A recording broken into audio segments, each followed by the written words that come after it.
Are you sure you're awake right now? Really sure? How do you know this isn't a dream? In a dream, everything feels real until it doesn't. Until the clock has no numbers. Until you look in a mirror and see a stranger staring back. That moment of realization, that glitch in the matrix, is the most powerful moment a human mind can experience. It's called lucid dreaming. We've explored the monsters of sleep paralysis. We've survived the torture of insomnia. Now it's time to stop running and start fighting back. It's time to become the god of your own reality. Lucid dreaming is the scientific term for waking up inside a dream without actually waking up. It sounds like New Age magic, but it is a verifiable biological state. In a normal dream, the prefrontal cortex, the logical, decision-making CEO of your brain, is offline. That is why you can see a flying elephant wearing a tuxedo and think, yeah, that seems normal. You accept the absurdity because your logic center is asleep. But in a lucid dream, the prefrontal cortex suddenly flickers back on. You look around the dream world and realize, wait a minute, elephants don't wear tuxedos. This is a simulation. At that exact moment, the matrix cracks.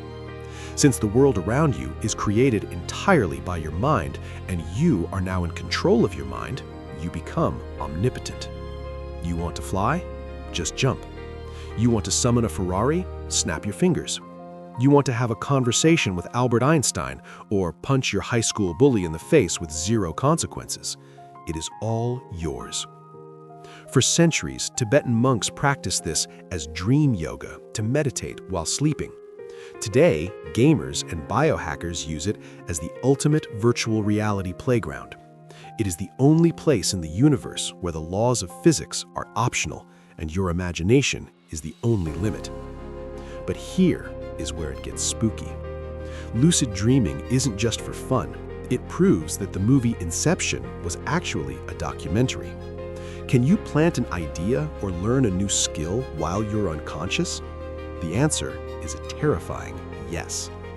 Scientists at Heidelberg University performed a study where they took lucid dreamers and asked them to practice tossing a coin into a cup within their dreams. When they woke up, their accuracy in real life had improved significantly compared to those who didn't dream. How is this possible? Because your brain is a biological simulator. When you practice a physical skill in a dream, whether it's playing a guitar chord, throwing a punch, or performing surgery, your neurons are firing in the exact same sequence as they would in real life. The only difference is that the signal to your muscles is blocked by that safety valve we talked about, atonia. This means you can literally train while you sleep. You can enter a hyperbolic time chamber every night. Imagine spending 8 hours practicing a new language, rehearsing for a job interview, or perfecting your basketball shot, all while your body is resting in bed. You wake up with stronger neural pathways, literally upgraded by your own subconscious. We're wasting a third of our lives staring at the back of our eyelids when we could be running simulations that make us smarter, faster, and better. The phrase, "I can do this in my sleep," is no longer a metaphor. It is a competitive advantage. However, sometimes the learning process goes too far and starts bleeding into your sleep in weird, intrusive ways.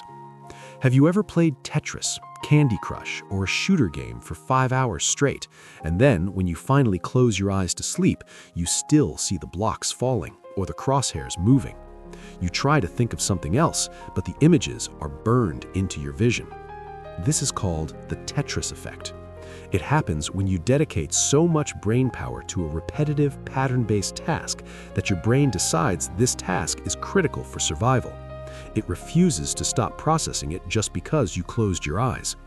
Your brain says, "We haven't figured out the perfect strategy yet, so I'm going to run background simulations all night until we solve it." It's the biological equivalent of a computer rendering a video in the background. While it proves your brain is hardworking, It's also a reminder that you are not always the one in control of the remote. Sometimes the channel is stuck, and you are forced to watch the reruns of your own daily grind. But while your visual center is rendering falling blocks, your mouth might be leaking your deepest secrets, or at least that's what you fear.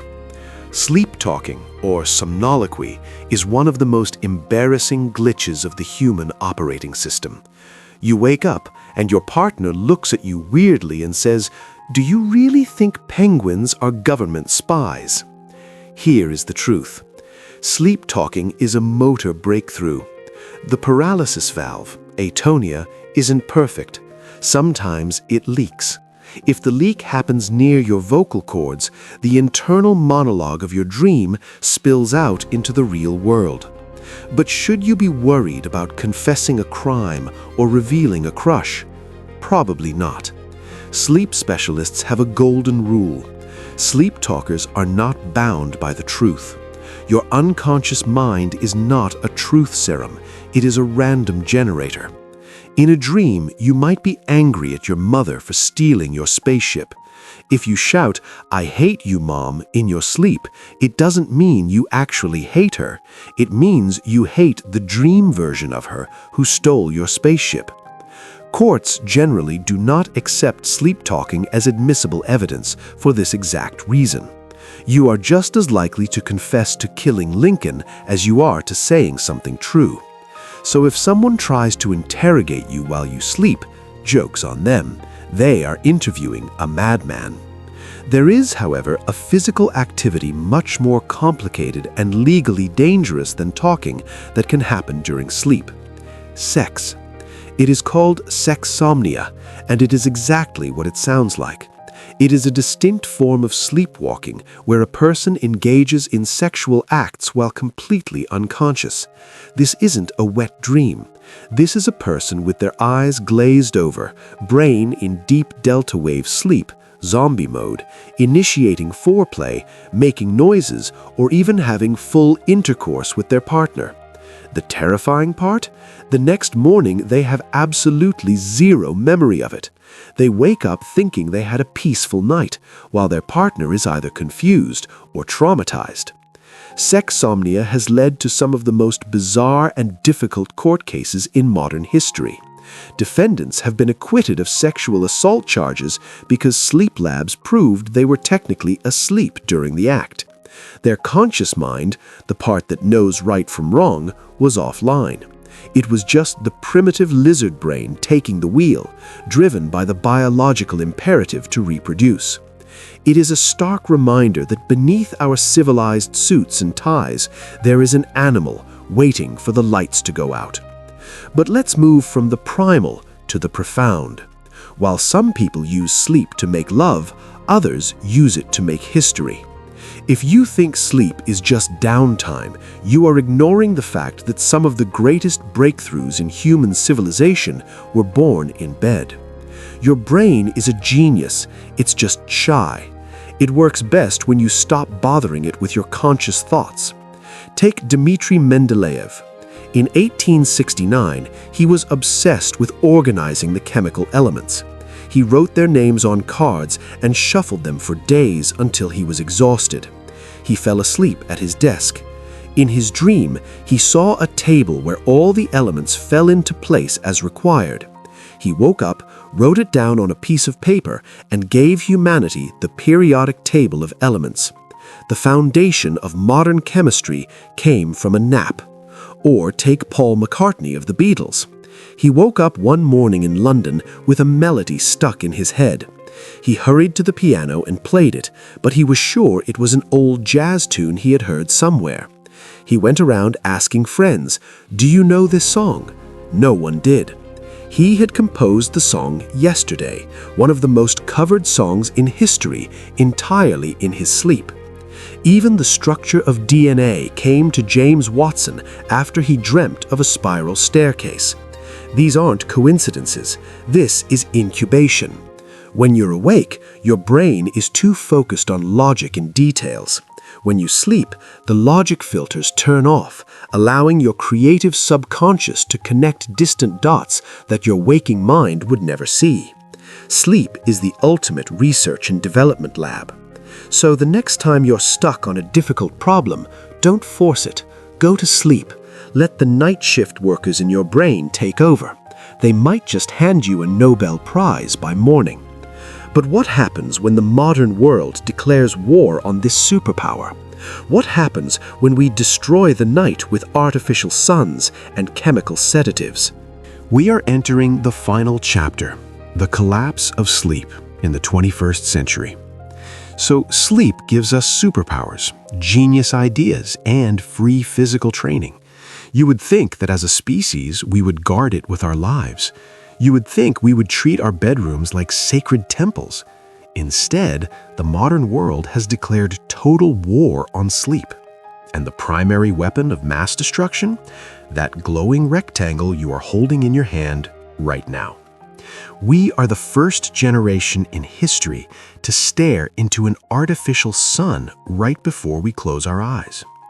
The blue light emitted by your phone, laptop, and LED TV has a specific wavelength that screams, "Morning is here," to your brain. Evolution designed us to wake up with the blue sky and go to sleep with the orange glow of fire, or total darkness. By scrolling through social media at 11 p.m., you are hacking your own biology in the worst way possible. When this blue light hits your retina, it sends a panic signal to your pineal gland. It tells the gland to stop producing melatonin immediately. Melatonin is often called the vampire hormone because it is shy. It only comes out in the dark to help you sleep. By checking your emails or watching one last video in bed, you are chemically tricking your brain into thinking it is high noon. You are giving yourself jet lag without ever leaving your house. You aren't just staying up late, you are fundamentally breaking the clock that keeps your cells alive. And how do we try to fix this broken clock? We turn to the oldest and most dangerous liar in the pharmacy: alcohol. The nightcap, the glass of wine to unwind. Millions of people swear that a drink helps them sleep. They are wrong. Alcohol does not help you sleep, it helps you lose consciousness. Those are two completely different things. Alcohol is a sedative. It targets the cortex and knocks out your neurons. When you pass out drunk, you are not sleeping naturally. You are sedated, similar to light anesthesia. The architecture of your sleep is destroyed. Alcohol is a thief that specifically steals REM sleep, the dream stage we talked about earlier, which is crucial for emotional stability and memory. That is why you can sleep for 10 hours after a heavy party, but wake up feeling like a truck hit you. You didn't rest. You just ceased to exist for 10 hours, while your body struggled to process the poison. You are not recharging, you're just offline. If you want to see how pathetic human sleep really is, just look at the animal kingdom. We are the divas of the biological world. We need a soft mattress, a specific pillow, total silence, and a room temperature of exactly 68 degrees Fahrenheit. If there's a pea under the mattress, we complain. Compare that to the dolphin. Dolphins live in the ocean, where they need to come up for air and watch out for sharks 24/7. How do they sleep? They don't close both eyes. They engage in unihemispheric sleep.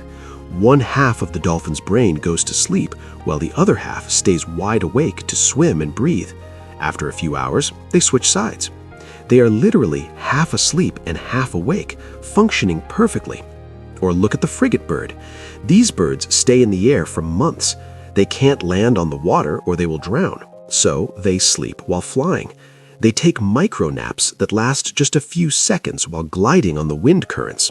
Meanwhile, you wake up with a stiff neck because you used the wrong pillowcase. Evolutionarily speaking, humans are incredibly high-maintenance sleepers, which makes our current sleep deprivation crisis even more dangerous. We are fragile machines being pushed past our limits. And the worst invention in human history that pushes us past those limits? The snooze button. Whoever invented the snooze button has likely caused more collective brain damage than any other individual. Think about the violence of an alarm clock.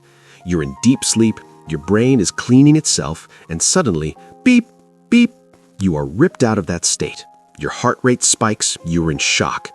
Then you hit snooze. You drift back off.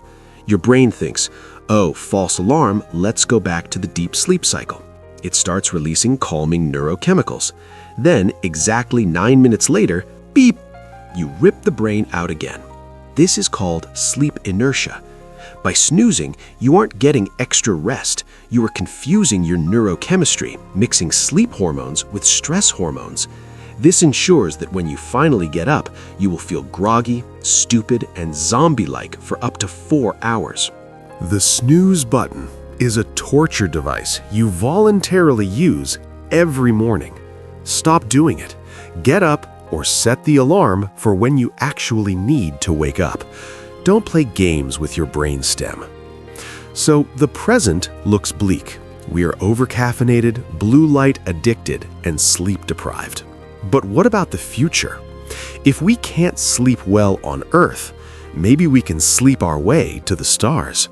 NASA and the European Space Agency are seriously researching human hibernation for deep space travel.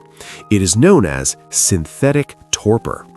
We know bears and squirrels can shut down their metabolism for months to survive winter. Humans don't have this gene active, but scientists believe we can trigger it. By cooling the body down significantly and administering drugs that suppress shivering, we might be able to slow human metabolism to a crawl. Astronauts could sleep for 6 months on a trip to Mars without aging much, without eating, and without going crazy from boredom in a tiny metal tin. Sleep might not just be for recovery. It might be the only technology that allows us to become an interstellar species. We might have to sleep like the dead to find a new life on other planets. To conclude this journey, we need to fundamentally change how we look at sleep. In our modern hustle culture, we wear lack of sleep like a badge of honor. We brag about working 18 hours a day. We say stupid things like, "I'll sleep when I'm dead." Let me tell you the truth. If you don't sleep, you will get to that dead part much, much faster.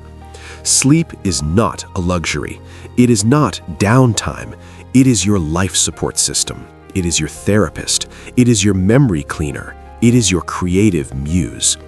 Every single night, nature offers you a free ticket to a clinic where you are washed of toxins, healed of emotional trauma, and given the chance to practice superpowers in a lucid world.